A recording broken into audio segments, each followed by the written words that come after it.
প্রিয় বন্ধুরা, ভিডিওটি ধাক্কা দেবেন না।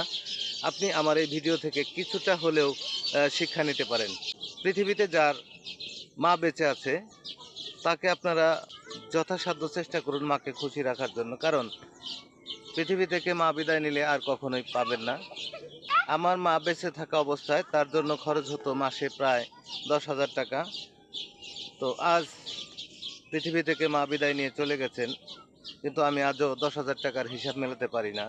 আমি খুঁজে পাই না সেই 10,000 টাকা কোথায় গেল। তো বন্ধুরা, আসলে মায়ের পেছনে খরচ করার মতো টাকা আমার ছিল না। সে টাকাটা মায়ের জন্যই আল্লাহ পাক বরাদ্দ দিয়েছিলেন, তাই আমি খরচ করতে পেরেছি।